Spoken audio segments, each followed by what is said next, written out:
He had been declared dead for 532 days. But on May 20th, 1916, he walked through the gate of a whaling station on South Georgia Island, barely recognizable as a human being, and said 2 words: "My name is Shackleton." The station went silent, because Ernest Shackleton was supposed to be at the bottom of the Weddell Sea. He was not. And what he had survived to get back to that gate is something the world has never seen before or since. This is not just a survival story. This is the story of a man who decided that impossible was not a good enough reason to stop, and then proved it. Antarctica is not just cold. It is a place that kills anything that stays too long. Temperatures below -50. Winds above 200 kilometers per hour. Darkness for months. A frozen ocean that moves, shifts, and crushes. A place that does not negotiate. Ernest Shackleton had tried to reach it twice before. Turned back both times. But in 1914 he had a new plan. Not just to reach Antarctica. To cross the entire continent on foot. 2,900 kilometers. Through the South Pole. A feat nobody had ever attempted. He named it the Imperial Transantarctic Expedition. He ran one newspaper advertisement to find his crew. It read, "Men wanted for hazardous journey. Small wages. Bitter cold. Long months of complete darkness. Constant danger. Safe return doubtful." 5,000 men applied. He chose 27. Their ship was called Endurance. On December 5, 1914, she sailed south from South Georgia Island into the Weddell Sea. The Norwegian whalers at South Georgia had warned him. "The ice this year is worse than anything we have seen. Wait." Shackleton thanked them and sailed anyway. That decision was a mistake, and it would cost him everything. 2 days into the Weddell Sea, the ice started closing in. Within 9 days, Endurance was locked solid. Trapped. Unable to move in any direction.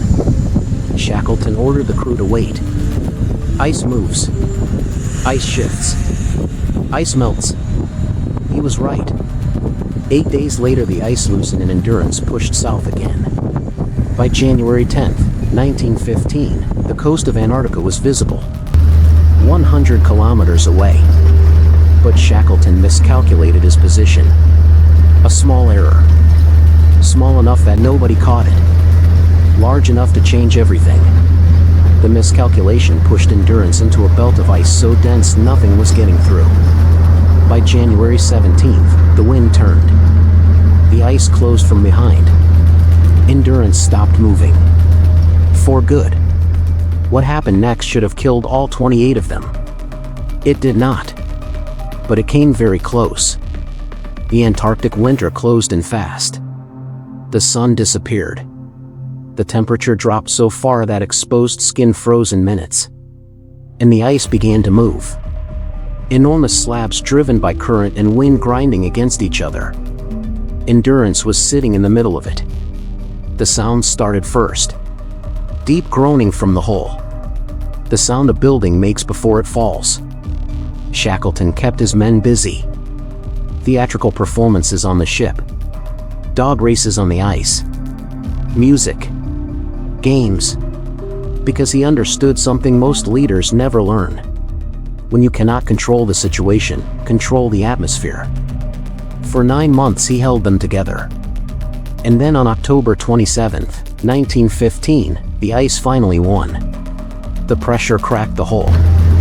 Water poured in. Shackleton gave the order. Abandon ship. They had hours. They pulled 3 small wooden lifeboats off Endurance. Food. Tents. Ammunition. Shackleton gave one instruction. Every man takes only what he needs to survive. Nothing else. Within hours, 28 men were standing on a sheet of floating ice. Behind them, Endurance went down. Bow first. And then it was gone. 28 men. In the most remote place on Earth. No radio. No rescue plan. No ship. Just ice. And each other. And Shackleton. He wrote one line in his journal that night. The ship is gone. Tomorrow we go on. Here is the thing about Shackleton that most people miss. He was not calm because he was not afraid. He was calm because he understood that fear was a choice. And he chose differently. From the moment endurance disappeared, he had one goal. Not most of them home. Not as many as possible. Every single man. He said it plainly. They were all getting home. For months they drifted on the ice. Food ran low. They ate seal meat and penguin. The dogs were killed and eaten. Men quietly dropped personal belongings overboard. Books, instruments, photographs. Everything that was not survival went into the sea. By April 1916, 17 months after leaving South Georgia, the ice finally broke up. The lifeboats went into the water. 28 men. 3 small wooden boats. In the open Southern Ocean. What came next should have finished them. Now here's where the story shifts. Because the Drake Passage is not just dangerous. It is the kind of dangerous that removes options. The moment you enter it, there is no turning around. The waves come at you from every direction at once.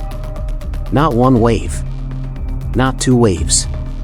A constant wall of moving water that does not stop. 12 meters high. Over and over and over. The first night, the sea broke over the boat so fast and so hard that 3 men were knocked off their feet simultaneously. Water filled the hole before anyone could bail. They worked in pairs in the darkness. 1 man bailing. 1 man rowing. Switching every hour. Not because they wanted to. Because if they stopped, the boat went under. The cold was something different entirely. At -15 degrees, seawater hitting your face does not feel like water anymore. It feels like being struck. Every wave.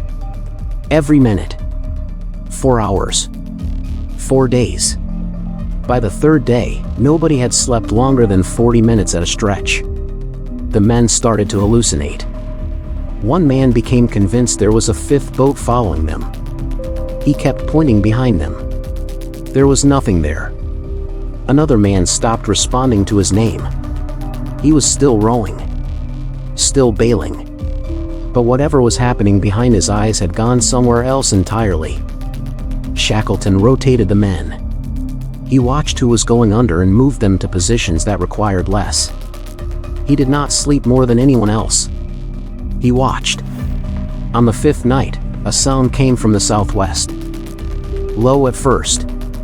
Then building. Worsley looked at Shackleton. Shackleton looked at the sky. And he said, "Hold on." What hit them was not a wave. It was a moving wall of white water. The kind of wave that forms when wind pushes ocean for 1,000 kilometers without interruption. The kind of wave that capsizes ships. All 3 boats went vertical. For a moment they were more up than forward. And then the wave passed. All 3 boats came back down. All 28 men still inside them. Shackleton said nothing. He looked at each boat. He counted. Then he looked forward again. On the 7th day, they saw South Georgia Island. 5 kilometers from shore. A storm drove them back out to sea for 9 more hours. When they finally landed, several men kissed the ground. One could not stand up without help. They had been at sea for 17 days. And what waited for them on that island was somehow harder than what they had just survived. 3 of the 6 men were too weak to continue. Shackleton left them with the boat. Took Worsley and Crane. On May 19, 1916, the 3 of them faced the mountains of South Georgia Island. No proper climbing equipment. No map. No route. Just mountains. And no other way. They started climbing before dawn. The first ridge took 4 hours. When they reached the top and looked down the other side, What they saw was a sheer drop of several hundred feet into darkness. No way down. They went back.